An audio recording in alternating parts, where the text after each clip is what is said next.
The sky over London was calm, painted in soft grey and gold as the sun began to set. Inside Kensington Palace, all was quiet.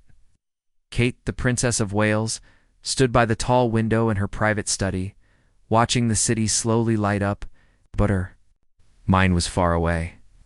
Her face looked calm, but her heart was heavy. She was thinking about the evening ahead, the Children's Hope Foundation Gala at the Royal Opera House. She had attended it before, but tonight felt different. Tonight she was going alone. Prince William had been called away at the last moment. For urgent government work, it wasn't the first time she'd gone to a royal event on her own, but something about this one made her feel uneasy. She had been awake since early morning, her thoughts spinning. She had done everything to prepare her. Gown was ready, her hair was done, and her speech had been carefully written. But inside, she felt unsure, almost restless. The speech didn't feel right. She couldn't explain why. A gentle knock came at the door. Her assistant spoke softly. "Your Royal Highness, the car will be ready in 30 minutes, Kate thanked her with a nod and turned back to the mirror. Her dress was deep emerald green, made just for this evening. The color made her eyes stand out. Her hair was styled simply, but beautifully. She wore her late mother-in-law's diamond earrings and her wedding ring, a quiet reminder of the family and legacy she now carried. But when Kate looked at her reflection, she didn't see a strong royal figure. She saw a tired woman, a woman who had been smiling in public for years while hiding her worries in private. The pressure had been building for a long time. Every step she took was watched. Every word she spoke was judged. Her parenting, her clothes, even the way she walked, it all became news within hours. Kate tried not to look at the comments online, but sometimes they still found her. And when they did, they hurt more than she liked to admit.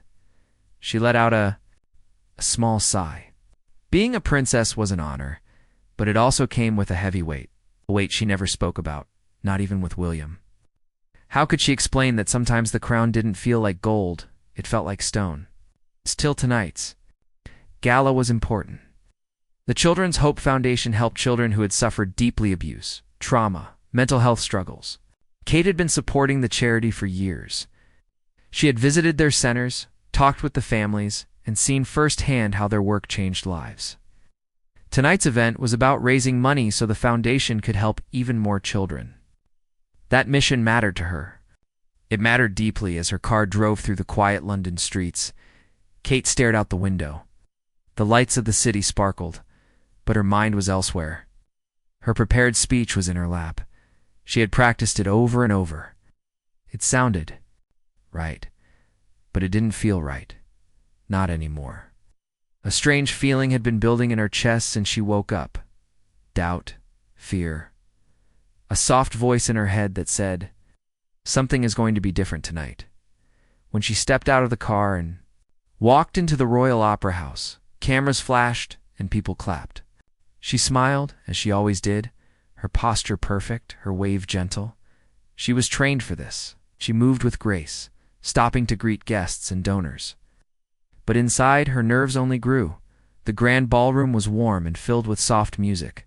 Tables were decorated with golden flowers, candles flickered gently, and laughter filled the air. It was beautiful, but Kate couldn't stop thinking. The families she had come to support were sitting quietly in the back rows, like usual.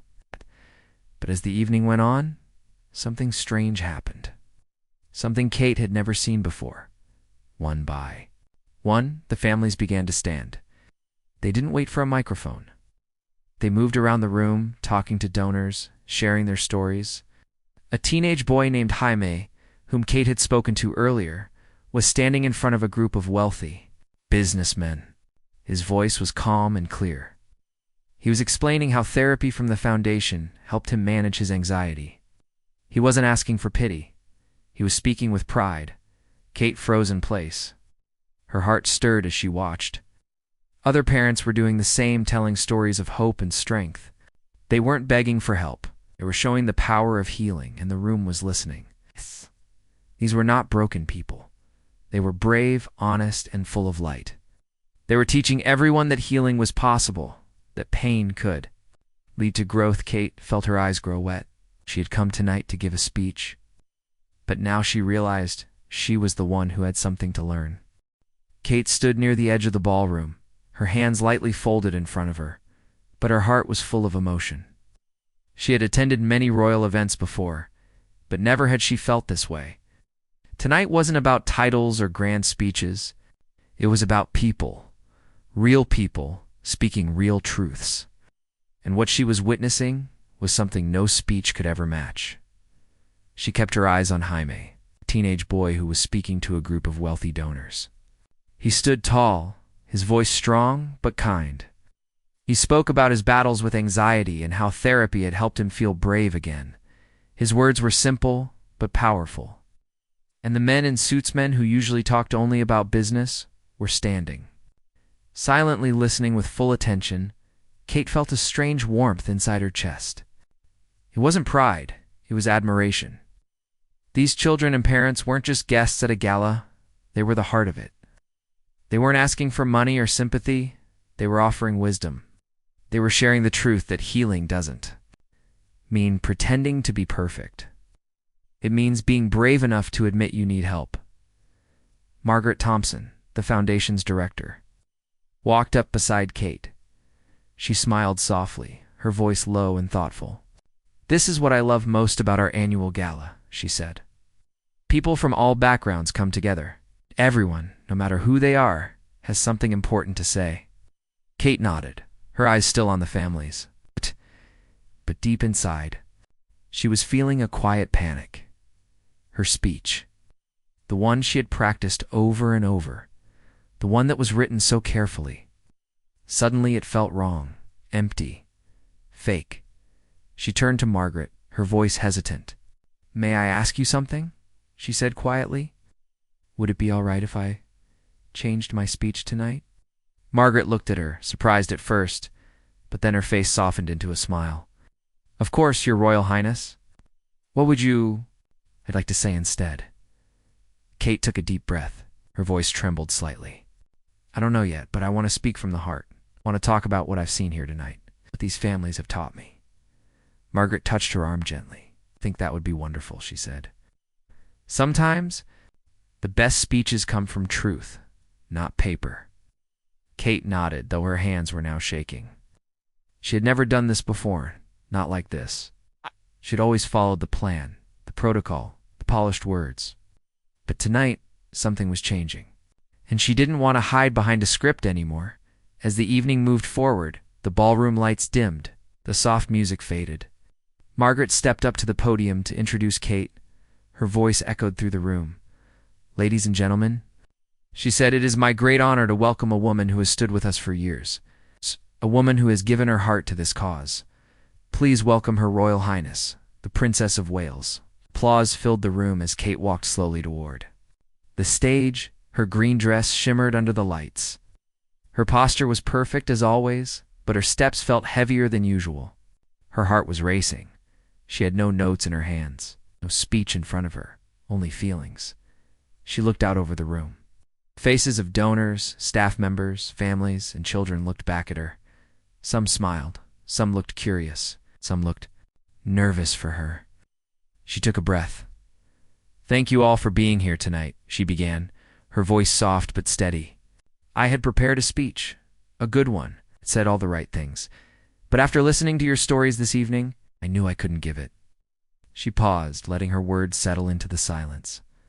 "I came here tonight thinking I was here to help," she continued, "to raise money, to show support. But I've realized that I'm the one who needed to listen.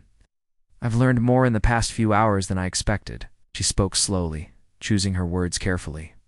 "I've listened to young people speak with strength and courage. I've watched parents share painful stories with grace. I've seen how healing is not about fixing broken people. It's about lifting people up so they can grow stronger." Her voice grew stronger, more sure. "Heard from teenagers who have faced things most adults couldn't handle. I've heard from mothers and fathers who never gave up, even when they were exhausted. And I've seen staff members who give everything they have, every single day, to help others heal." Kate looked at the back of the room, where Jaime and Haha, his mother, were sitting. "I've learned from a 15-year-old boy that asking for help is not weakness. It's strength. There was a silence in the room, a deep, powerful stillness. Kate looked around the ballroom. She saw eyes full of emotion, faces full of understanding. And in that moment, she felt something shift inside her. The fear started to fade. In its place, a quiet strength began to rise. She wasn't just a princess giving a speech. She was a woman, speaking the truth, and the room was listening. For a long moment, no one in the ballroom moved. The only sound was Kate's voice and the quiet beating of hearts across the room. She had no paper in front of her, no polished lines or royal phrases, just her truth, just her heart. Then she paused. Her breath caught in her chest, and her voice broke slightly as she continued. "But I've also learned something about myself tonight," she said quietly. "I've learned that I, too, feel the pressure to be perfect, to smile when I feel tired, to speak when I feel afraid, to act strong when inside I sometimes feel lost." The room was completely still. "I know many of you look at me and see a princess," Kate said. "But behind the title, I am also a woman, mother. A person who sometimes lies awake at night wondering, am I doing enough? Am I truly helping anyone? Or am I just playing a role that the world expects me to play?" Kate's voice shook now. Her hands gripped the sides of the podium. "There have been nights when I felt overwhelmed. Not because I don't love my work, but because the weight of it can feel too much. I've felt the pressure to never show weakness, to always look strong. But the truth is, none of us are always strong." All around the room, people were now leaning forward in their seats. Some were wiping their eyes. Kate had touched something deep. Even the richest guests, who were used to royal events and speeches, looked moved. This wasn't a performance. This was a confession. "And yet tonight," she said softly as I listened to your stories, "something changed inside me. I realized that real strength isn't in hiding your pain. It's in sharing it. Real courage isn't being perfect. It's being honest." Kate's eyes scanned the room again. "There's something one young man told me tonight that I will never forget," he said. "It's okay to not be okay sometimes." Her eyes found Jaime in the crowd again. That young man is Jaime, and his words touched me more than he knows. Jaime sat up straighter in his chair.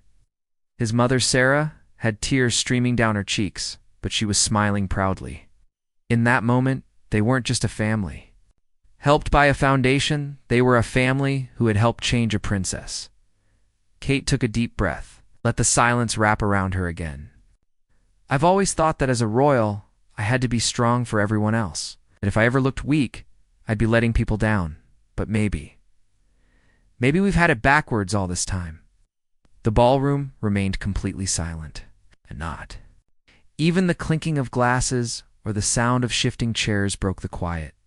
Everyone was listening, not just with their ears, but with their hearts.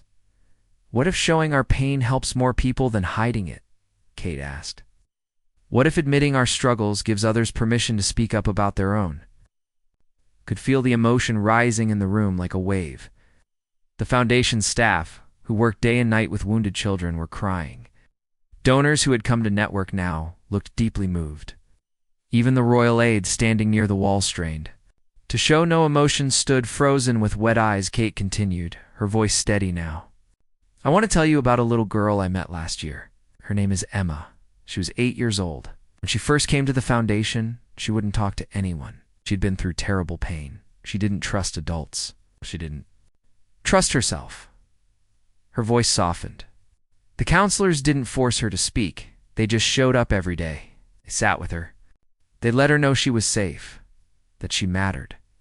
Kate paused, holding back tears. After months of silence, Emma finally spoke. And do you know what she said? The room was breathless. She said, "I thought nobody would like me if..." They knew how scared I was inside. Those words echoed through the hall like music. Gentle, heartbreaking, true. Kate blinked back tears. 8. She was only 8. But somehow, she said what so many of us feel, adults and children alike. We think we have to hide our fear, our sadness, our struggles. But the truth is, we all feel scared sometimes. She looked out over the crowd, and this time she didn't see donors or guests or staff. She saw human beings, all different, yet all carrying something heavy. And maybe, just maybe, her words had helped lift some of that. "Wait, the people we're trying to help tonight, they're not broken," Kate said. "They're brave, they're fighting battles we can't see, they're teaching us what it means to be human." She took one more deep breath and let the silence return. But this time, it was not silence from nerves or fear, it was the silence of truth, and everyone in the room felt it. As Kate stood at the podium, her voice slowly faded.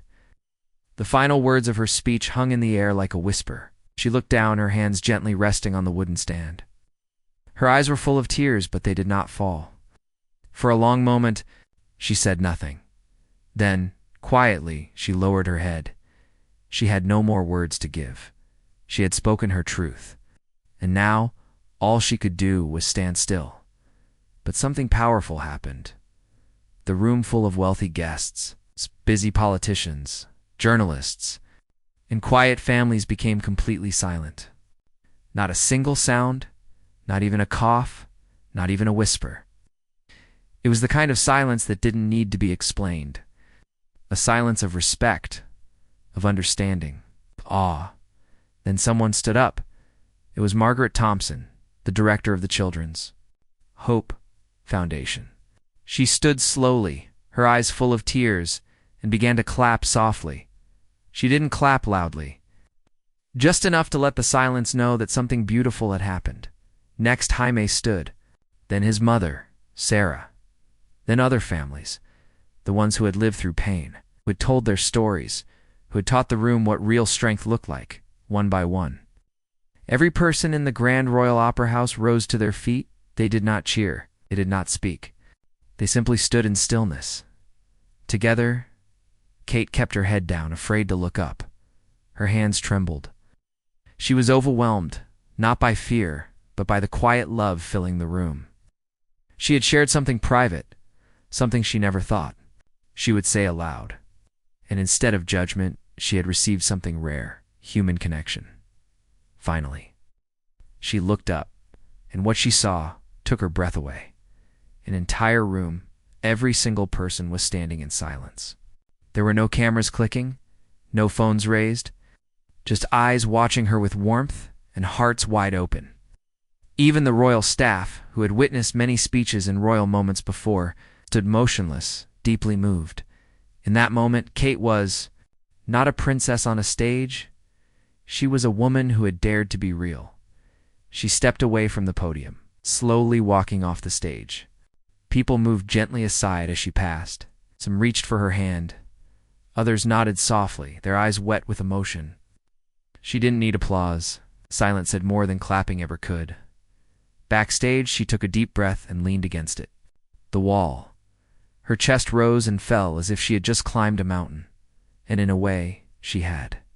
She had carried the heavy weight of silence for years, and tonight she had finally laid it down.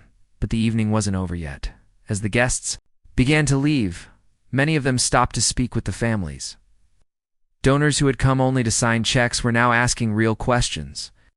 Children who had once felt unseen were now being heard. Something had shifted.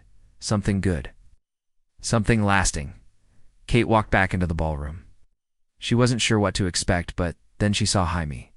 He walked toward her, his shoulders straight, a smile on his face. "Thank you," he said. "For listening, for telling the truth." Kate bent slightly to meet his eyes. "No, Jaime," she replied gently. "Thank you. You gave me the courage to speak." That night, as the cars pulled away and the lights of the Royal Opera House faded, the city of London returned to its usual pace. But inside one palace window, a light stayed on a little longer.